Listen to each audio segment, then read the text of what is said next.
Добрый дзень, шаноўнае гаспадарства. Мяне вельмі пазабавіла канферэнцыя, якая днямі прайшла ў Вільні. Называлася 3 жніўня она прайшла гэтага года.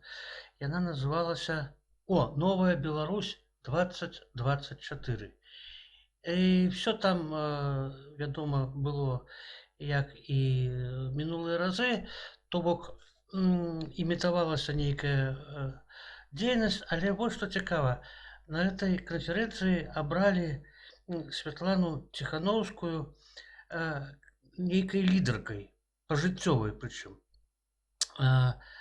Бакі, тры бакі нейкія, тры бакі. Нават не хачу расказваць, якія бакі, там просто бакі. Вельмі смешныя. Так вот, яны зафіксавалі, што Святлана Ціханаўская перамагла на прэзідэнцкіх выбарах і выконвае зараз ролю нацыянальнай лідаркі.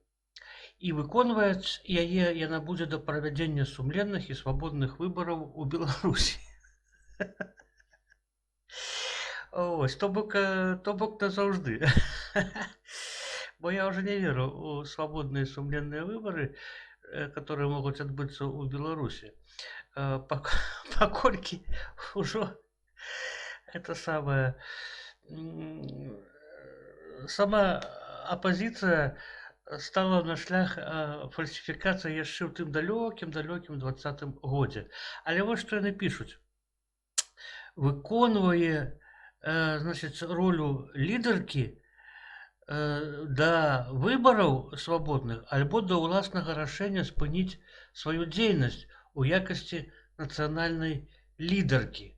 То бок, разумееце, ўжо што выходзіць, яе ўжо і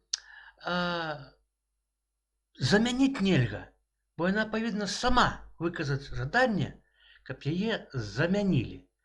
А калі яна такого жадання не выкажа самастойна, то яе замяніць ніхто не можа, яна пажыццёвая нацыянальная лідарка.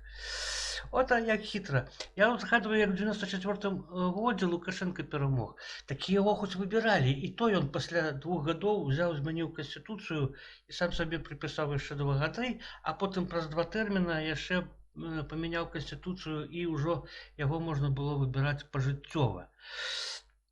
Вось, але ён не адразу пажыццёва сябе запісаў, разумееце? Пры тым, што за яго галасавала пераважная большасць людзей. Дарэчы, тыя выбары былі больш-менш дэмакратычныя і сумленныя, і той, хто быў набліжаны да крыніцаў, значыць, выбарчых камісій, казаў, што Лукашенко перамог тады ў 94-м годзе ў першым туры. Ну ладно, гэтая таямніца застанецца ўжо між намі, і, відаць, па ўсім тыя, хто ведае канкрэтныя вынікі, ўжо ніколі нічога не скажуць. Але справа ў тым, што Лукашенко да гэтай сваёй улады пажыццёвай ішоў паступова і азіраўся ўвесь час на грамадскую думку, на падтрымку, на захад, на ўсход, на вайскоўцаў, на міліцыянтаў, на астатнія дзеючыя сілы грамадскага руху, у тым ліку і на апазіцыю да свайго часу. А это адразу, это лідарка, будзем піліць гранты пажыццёва, і нават калі яна захоча падаць у адстаўку, то мы яшчэ падумаем, вось, ці будзем, так бы мовіць, яе адстаўку прымаць. Хай будзе пажыццёва, а мы за яе спіной будзем піліць і піліць. Так што вось чаму я не веру у тое, што будуць пры Ціханаўскай будуць нейкія сумленныя, пры жыцці Ціханаўскай будуць нейкія там сумленныя выбары. Яны хай там сядзяць за мяжой, іх проста нельга пускаць ніякай уладзе, ні Лукашэнку, ні новай уладзе, нельга іх пускаць сюды. Яны зараз залезуць, нам на галаву сядуць, ножкі звесяць і будуць нам на галаву сераць. Серці. Яшчэ не так, як цяпер сераць. А вы што думаеце? Напішыце, калі ласка.